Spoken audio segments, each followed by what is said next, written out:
Les confidences de Cyril Hanouna après complément d'enquête. Il est 21h30 ce vendredi 1er décembre.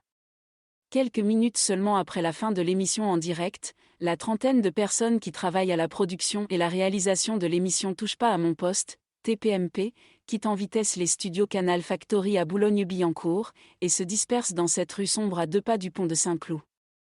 Les traits tirés, visiblement fatigué après son marathon quotidien de 3 heures, au terme d'une semaine particulièrement intense où il a été mis personnellement en cause dans Complément d'enquête, l'émission d'investigation de France 2, pour ses méthodes, ses amitiés, son patrimoine, son influence, Cyril Hanouna s'attarde avec ses collaborateurs. Il rejoint sa loge, entouré de Daniel Moreau, Jean-Michel Maire, Myriam Palomba, Valérie Benahim, Gilles Verdez, Hugo Manot et Géraldine Maillet. L'influenceuse Polska, nouvelle recrue, demande au chef de tribu s'il est satisfait de sa prestation. Le chanteur malvoyant Hervé Domingue, chroniqueur anonyme du jour, est un peu déçu de n'avoir pu rappeler en fin d'émission qu'il faut soutenir le Téléthon, le 8 décembre. Hanouna rassure, cajole, embrasse. Tous ceux qui l'espèrent ont un mot, un encouragement, un câlin, un selfie d'avant week-end. On parlera du Téléthon lundi, t'inquiète pas, promet Hanouna qui n'a pas l'intention de boycotter la chaîne de service public et son opération annuelle de charité malgré le traitement journalistique peu flatteur qui lui a été réservé 24 heures plus tôt sur cette antenne. Analyse froide des audiences. L'animateur qui a l'habitude de refuser toutes les demandes d'interview afin de réserver 100% de ses opinions et intuitions à sa propre émission TPMP, elle-même largement consacrée aux médias, accepte de lâcher quelques mots pour une fois. On n'a pas affaire au trublion survolté et rigolard que l'on a vu à l'antenne quelques minutes plus tôt, il s'est mué en un froid commentateur des événements récents, son fils Lino, 13 ans accroché à son bras. Complément d'enquête n'a rien trouvé de sulfureux malgré des mois d'enquête et de nombreuses personnes contactées. Moi, ce que j'observe, c'est l'audience historique qu'ils ont réalisée, plus de 3 millions de téléspectateurs, 32,9% de part d'audience et même le chiffre incroyable de 52,2% sur le public des 15-34 ans, un record absolu pour France 2 à 23 heures. On aurait tort de prendre ce commentaire pour une simple fanfaronnade.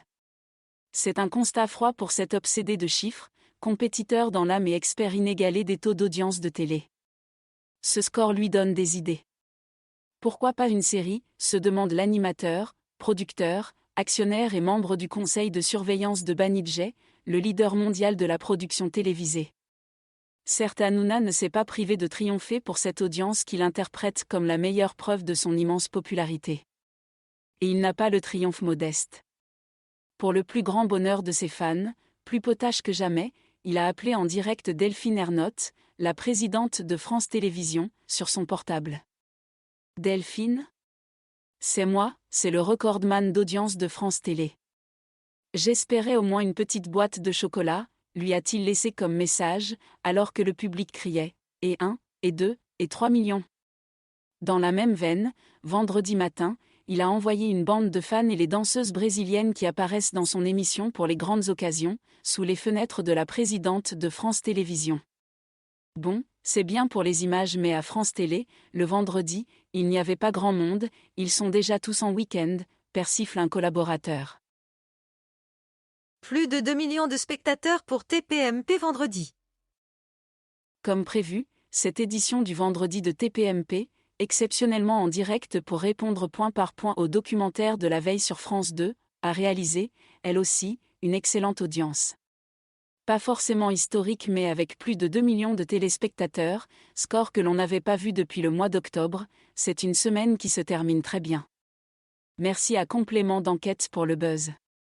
Il y a eu des moments franchement désagréables dans le doc. Se plaint l'un des proches de l'animateur qui a suivi l'émission la veille avec quelques amis et Hanouna. C'était un réquisitoire à charge qui a compilé tout ce que l'on sait déjà. Les fans de l'émission ne vont pas changer d'avis, mais l'accumulation systématique des images les moins glorieuses, les plaisanteries passées, les dérapages souvent assumés et qui avaient donné lieu à des mises au point, mélangées à des pseudo-révélations sur le patrimoine de Cyril, les coups de fil de sa maman et les insinuations infondées et non prouvées sur un système Hanouna. Il y a surtout une volonté de dénigrer et ce n'est pas justifié par un scoop légitime. Pas de guerre avec Arthur. Le même proche innocente le grand rival d'Hanouna, présenté comme son pire ennemi dans le sujet de France 2, l'animateur Arthur. Ils sont mal informés car les deux hommes sont réconciliés et ont même décidé de stopper les litiges qui les opposaient en justice. Sur le fond, l'animateur s'est appliqué à démonter point par point les principales accusations de complément d'enquête. La fiscalité favorable de la société qui exploite son yacht ? C'est juste une pratique courante et complètement légale. Mais avions-nous besoin d'un argumentaire commercial du bateau et du témoignage d'un membre d'équipage qui révèle que je mange des burgers et que j'ai des goûts très simples ? Bravache, Hanouna complète. Au fait, je n'ai pas eu 3 bateaux en 6 ans mais 4 et j'en ai actuellement 2 en location. Une défense point par point. Les témoignages anonymes d'anciens collaborateurs qui se disent victimes d'un management dur, à la limite du harcèlement, aucun n'utilise ce mot, voire des discriminations ? On parle de gens qui gagnent beaucoup d'argent et oui c'est vrai, on doit fabriquer une nouvelle émission tous les jours, je suis obligé de donner des directives et de choisir de mettre à l'antenne ceux qui passent le mieux. Le bidonnage des policiers cagoulés de la brigade de la Brave M, qui n'en était pas, et la communication aux autorités des identités de ces témoins aujourd'hui frappés de mesures disciplinaires ?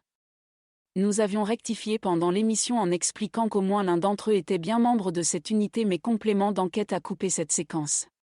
Quant à leur identité, nous n'avions pas le choix car c'est la justice qui nous a ordonné de lui donner ces informations et nous avons prévenu chaque personne, explique Lionel Stan, directeur général de H2O, la société de production d'Hanouna qui s'étonne que l'équipe de France 2 n'ait pas utilisé les éléments qu'il lui a confiés sur ce dossier.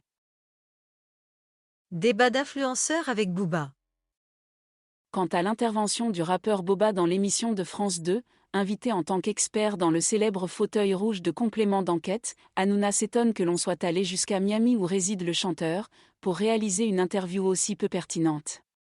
C'était un intervenant de secours, car France 2 n'avait trouvé personne qui accepte de s'asseoir dans le fauteuil, explique-t-il.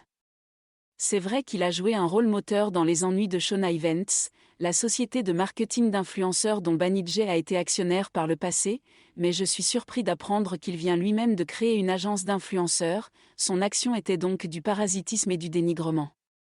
On va l'attaquer en justice. Puis directement à l'adresse du rappeur justicier aux 6 millions de followers. Boba, on m'a dit que tu voulais me rencontrer. Tu as mon numéro, appelle-moi. Je suis à Paris ce week-end. Je ne bouge pas. Enquête complémentaire en janvier visera France Télévisions. Au-delà de la surenchère d'intimidation, l'animateur prépare une réponse sur le terrain de l'investigation. Il a confié à son chroniqueur Jacques Cardoz, ancien présentateur de complément d'enquête, le soin de réaliser un documentaire sur France Télévisions. Il annonce qu'il y fera des révélations fracassantes. J'ai accepté volontiers de témoigner sur les conditions dans lesquelles Delphine Ernotte avait été désignée présidente au détriment de Pascal Joseph, car cela m'avait révolté à l'époque, révèle l'un des amis d'Hanouna. Réponse du berger à la bergère, cette émission qui pourrait être diffusée en prime time en janvier sur C8 aura pour titre enquête complémentaire mais n'aura rien de parodique, même si son producteur pourrait être tenté d'y révéler à son tour aussi, si les dirigeants de France Télévisions préfèrent les pizzas ou le homard.